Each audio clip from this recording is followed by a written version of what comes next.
As we already know, Revelation 14:4 indicates that the first 144,000, the elect, are considered as Father's first fruit. So it just so happens that there's not just one type of first fruit. There's many types of first fruits that are mentioned within the Bible. Amongst some of them are barley, corn or wheat, grapes, wine, oil, and wood.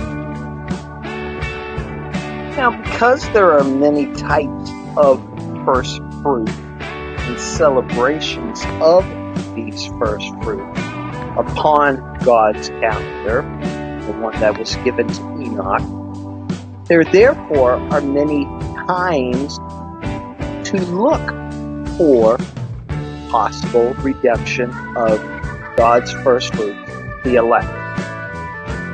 Of course, when this timing comes, it will truly be the most exciting day for the ones chosen ever. And so with anticipation, I wonder and ponder of when that day will be. And so the next day on God's calendar that I want to look at is the third day of the 5th month.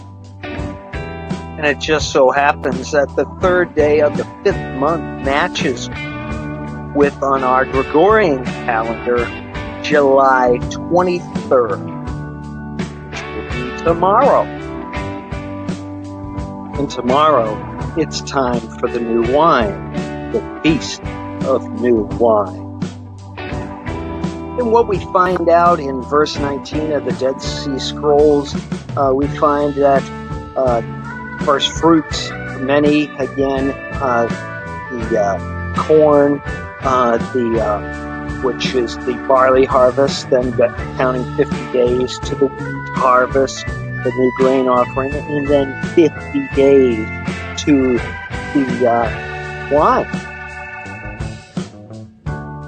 And as we find further within the Dead Sea Scrolls, fragment 2 of them, when it's describing the times that the priests will serve, it tells us specifically when the Feast of New Wine is. And as I told you before, it is on the third day of the 5th month.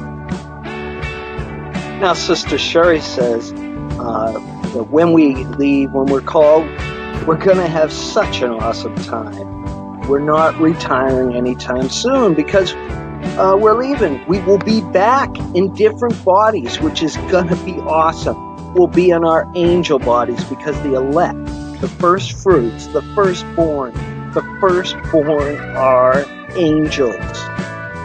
She also says that she suspects that our clothes and bodies will be left behind.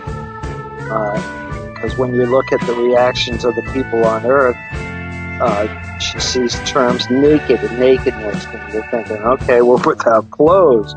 Better get our robe on quickly.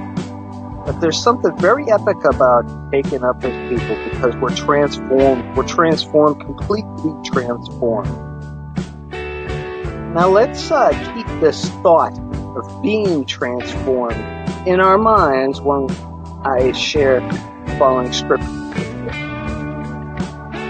In Matthew 9:17, it says, "Neither do men put new wine into old bottles, else the bottles break, and the wine runneth out, and the bottles perish. But they put new wine into new bottles, and both are preserved."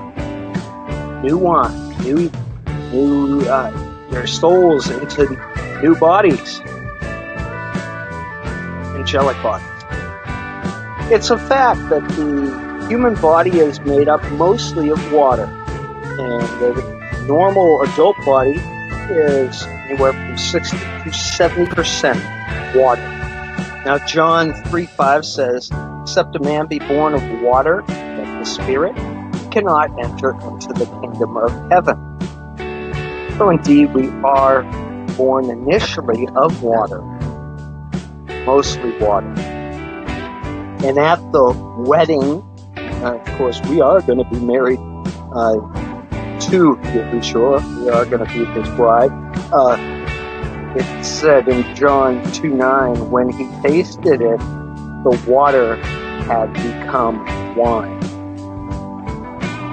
Transformed the new body. And just like John 2:11 says that this was the first sign that Yahushua performed, changing the water to wine, will this also be the first group of the first fruits that are brought home and redeemed. Now, Revelation 6:13 says, the stars of heaven fell to the earth, even as a fig tree casts her untimely figs when she's shaken of a mighty wind. Maybe that mighty wind of the full flame could be the same timing as this. Now, it just so happens that there is fig and grape jam. To make this, the grapes and fig harvest is done at the same time. And we see biblical proof of this being at the same time in Nehemiah 13:15. It says, in those days saw I in Judah some treading wine presses on the Sabbath and bringing in sheaves and lading asses, as also wine, grapes, and figs at the same time. Now, although the timing of when Yahushua actually drank from that cup was in the springtime, could this meaning that he said actually mean that he won't drink with us until the feast of new wine again? Matthew 26:29 says, but I say unto you, I will not drink henceforth of this fruit of the vine till that day when I drink it new with you in my Father's kingdom. And so will tomorrow become Transformation Tuesday. Well, we'll wait patiently and see. And we'll find out one way or another. Definitely enjoy the Feast of New Wine, because that is tomorrow, regardless. Other than that, what I've explained is just possibility. We'll see what happens.